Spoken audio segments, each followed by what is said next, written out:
Welcome back to the Fourth Way Podcast. We have spent the first 3 quarters of 2023 delving into the depths of propaganda in action. It's been a whole lot of fun, for me at least.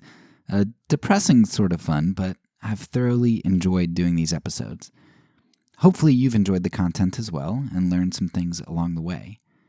However, if I were to leave things where they are now, if I were to just dump all of this depressing, cynic-making material into your lap and then leave, I think that would be not only irresponsible of me, but it wouldn't make the world a better place at all. You'd see a little clearer how evil the world really is, but you wouldn't have the hope or the tools to do anything about it. I mean, it would be really easy just to look at how things function and conclude, well, if this is how the world works, I guess I need to give in and do the same thing. Pragmatically speaking, I think that's the conclusion that a lot of people draw, if not in theory, at least in practice. Just think back to our episode on James Olson, a Christian and former CIA counterintelligence chief something, right? He was defending torture, kidnapping, and lying, among other things, in order to protect not only the physical well-being of Americans, but economic interests too. If this is the way the world works, then why not accept it and play by those rules, or lack thereof? Isn't fighting evil like trying to fight gravity? Both seem to be laws woven into the fabric of the universe. There are some big questions here that I hope to start exploring today. Does truth really matter? Should we value truth? Or is propaganda, manipulation, and lying something that we should understand better only so we can avoid its misuse by others while effectively wielding it ourselves? You know, us in our group, the good guys. Digging into this idea of truth, morality, and personal formation is going to round out the rest of our season, and it's what I'd consider the most important part of the season. It's going to hopefully be more of the application aspect of it. So I really hope that you're going to stay along for the ride. In thinking through where I wanted to start off this season, this section of the season, I thought it would be important to begin with a philosopher who is not a Christian.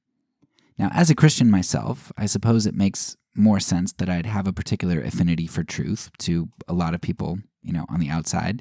You'd kind of peg me that way, right? Though at the same time, there are plenty of post-Constantinian Christians and American nationalists who might make you think the opposite about Christians. But because you probably think that you have me pegged already, I want to put my argumentation for truth on hold for an episode so I can show you that there are secular arguments for the importance of truth as well. Of course, if you're familiar with any philosophy at all, or if you read the title of this episode, then you probably know exactly where I'm going here today. And you're probably dreading it. That's right, I want to begin our discussion on the importance of truth with Immanuel Kant. Now, for those of you unfamiliar with philosophy, you'll see soon enough why Kant generally gives people some trouble when it comes to this topic. To catch you up to speed, I want to quickly recap Kant's famous work entitled On a Supposed Right to Tell Lies from Benevolent Motives. In that work, Kant defends the position that it is always wrong to tell a lie. And I do mean always, always, always. Kant's infamous example is that a murderer comes to your door and asks you where your friend is because he wants to kill him. Now, you know the intentions of the murderer is to murder your friend, yet even then, it is a duty that you have to not lie. Now, I'm not gonna say it's your duty to tell the truth, but it is your duty to not lie. Not even to a murderer who has malicious intentions and is an imminent threat to your friend. Now, as you hear Kant out, I don't want you to forget that Kant here is not arguing from a Christian or a religious standpoint. So how does he defend not lying to a murderer? I mean, such a position seems absolutely untenable. It seems heartless. It seems ludicrous. It seems immoral, even. Surely lying would be good in this situation. It would be the right thing to do, the loving thing to do. For Kant, there were 2 main issues to address in this question of lying to a murderer at the door. First, I'll quote Kant at length here. Kant says, quote, "The first question is whether a man, in cases where he cannot avoid answering yes or no, has the right to be untruthful. The second question is whether, in order to prevent a misdeed that threatens him or someone else, he is not actually bound to be untruthful in a certain statement to which an unjust compulsion forces him. End quote. So first, do we have a right to be untruthful? And second, don't we actually have an obligation to be untruthful at some points? Now, immediately following the identification of the question at hand, Kant addresses the first point as to whether we have a right to be untruthful. Again, I'll quote Kant at length. Kant writes, quote, "Truth in utterances that cannot be avoided is the formal duty of a man to everyone, however great the disadvantage that may arise from it to him or any other. And although by making a false statement I do no wrong to him who unjustly compels me to speak, yet I do wrong to men in general in the most essential point of duty, so that it may be called a lie. So far as in me lies, I cause that declarations in general find no credit, and I hence that all rights founded on contract should lose their force. And this is a wrong which is done to mankind." End quote. And before I unpack what Kant is saying here, I want you to note something very important which we'll come back to over and over again in this section. Kant here is addressing truths which, as he says, quote, "in utterances that cannot be avoided," unquote. So Kant is dealing with an absolute worst-case scenario, and really an absolutely unrealistic scenario, an impossible scenario even. It's unrealistic, it's impossible that this scenario would arise because one always has at least one other option available to them other than to lie or to divulge the full truth.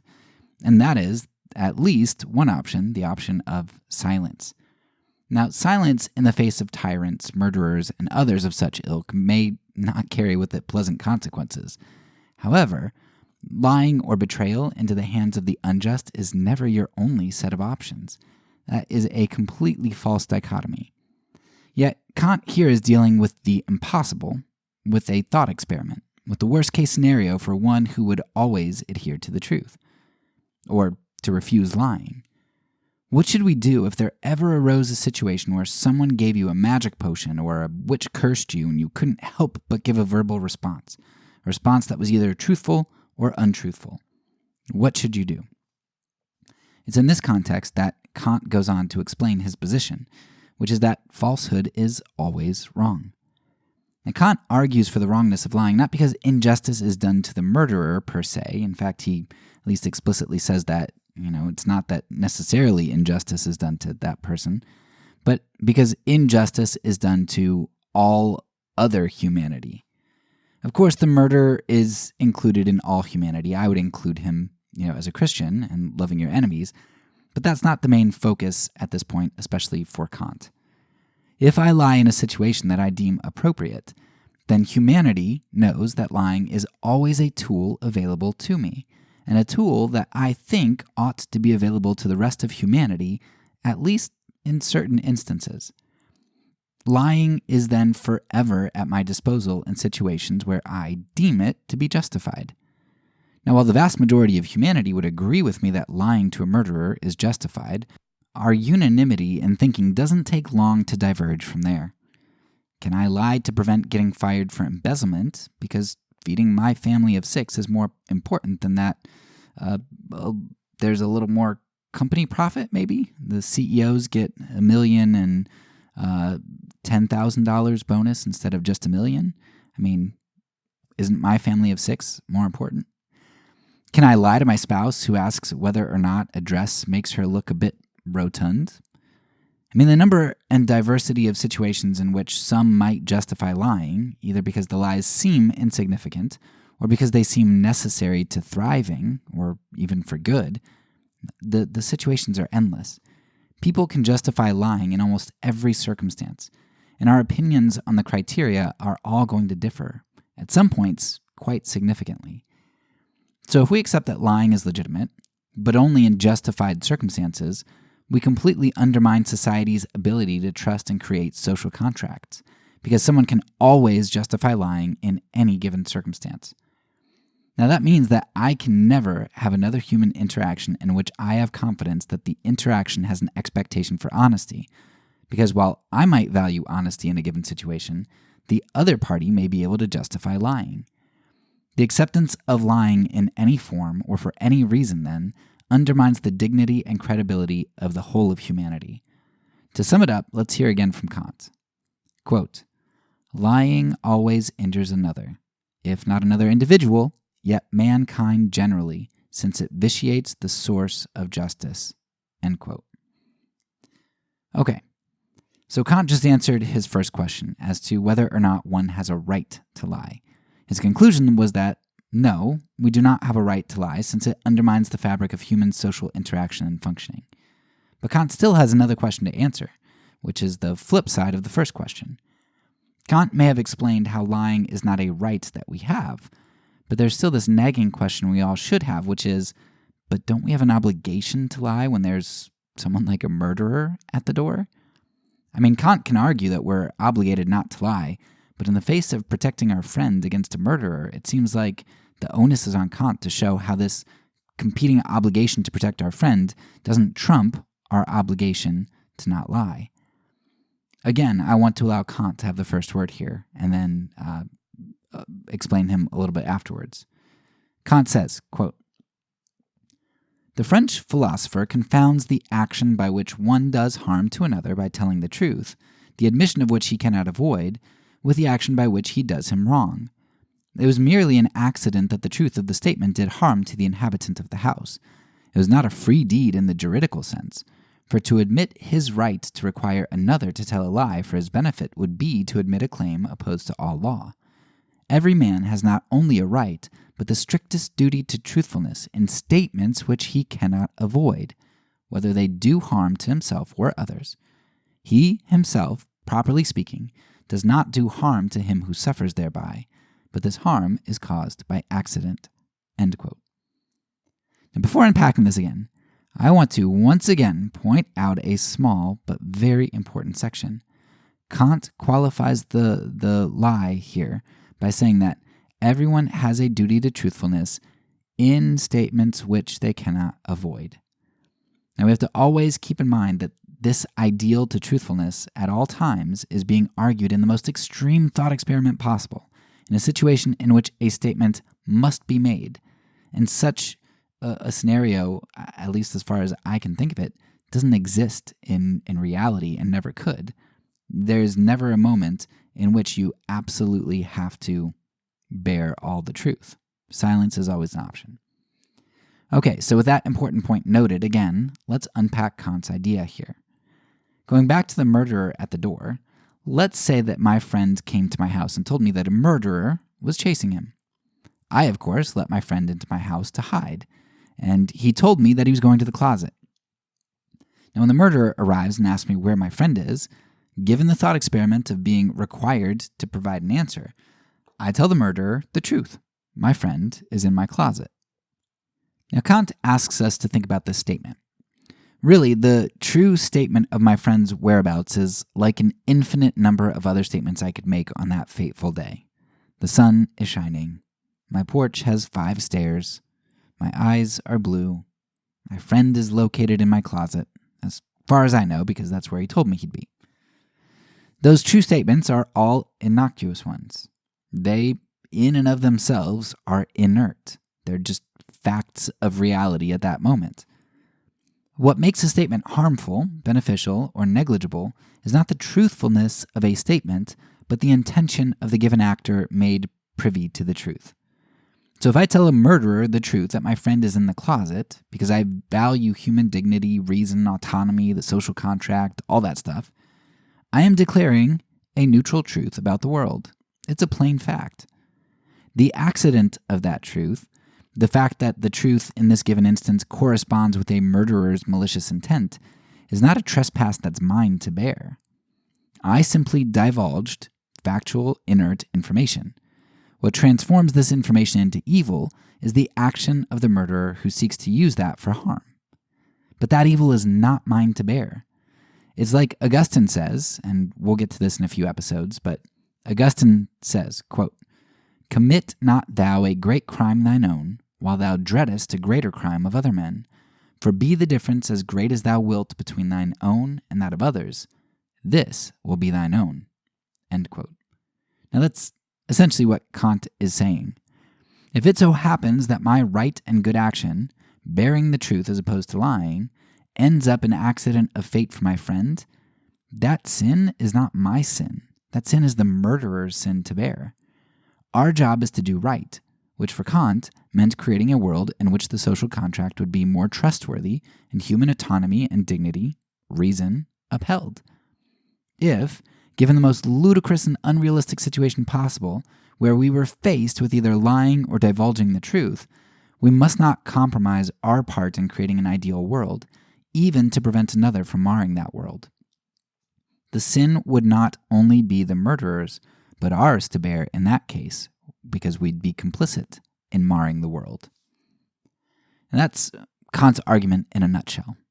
There's some other concepts that Kant explores which are interesting, like human dignity and upholding human autonomy, or the implications of telling a lie that ends up being true, and our responsibility for that if it happened to end up being true. Like, my friend tells me he's going to the closet, and I'm like, oh, I can't tell the murderer he's in the closet. So I tell the murderer he's out hiding behind the trash cans. Well, unbeknownst to me, my friend either lied to me or decided to move from the closet, and he went and hid behind the trash cans. And so what I told the murderer ended up being true, even though I intended it as a lie. So Kant gets into all kinds of things. It's interesting. But the crux of his argument and the important parts that we're going to run with are what I laid out here today. So I love that we can explore this from a non-religious standpoint. I think it's really interesting. It's not just a stereotypically moralist, religious, fanatical thing to recognize how any lie unravels the fabric of society and reality. There are also some really smart secularists who understand that too. In closing, let me leave you with the weighty words of two other great philosophers, Darrell Hall and John Oates. Now, I'll make sure to put a link in the show notes to their full treatise, which you should definitely go. I actually found it on YouTube, and you should check it out. I think you'd appreciate it. While they weren't talking about lying in this treatise, I think that lying falls completely within the purview of their treatise's application. The threshold of truth must be a line over which we do not cross. The truth may, in the end, cost us our body, or our friend's body if a murderer is looking for him, but we must not let a lie cost us our soul. I can't go for that. Now, listen to the words of the greats. Easy, ready, willing, over time. Where does it stop? Where do you dare me to draw the line? You've got my body, now you want my soul. Don't even think about it. Say no go. I can go for being twice as nice. I can go for just repeating the same old lines. You use my body, now you want my soul? Oh, forget about it. Now say no go. Yeah, I'll do anything that you want me to. I'll do almost anything that you want me to. But I can't go for that. No can do. I can't go for that. No can do. I can't go for that. I can't go for that. I can't go for that. That's all for now. So peace, and because I'm a pacifist, when I say it, I mean it.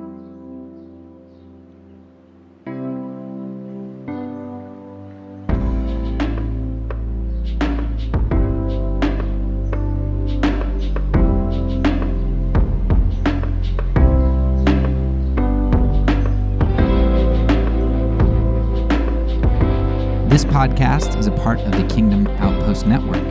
Please check out the links below to find other great podcasts and content related to nonviolence and kingdom living.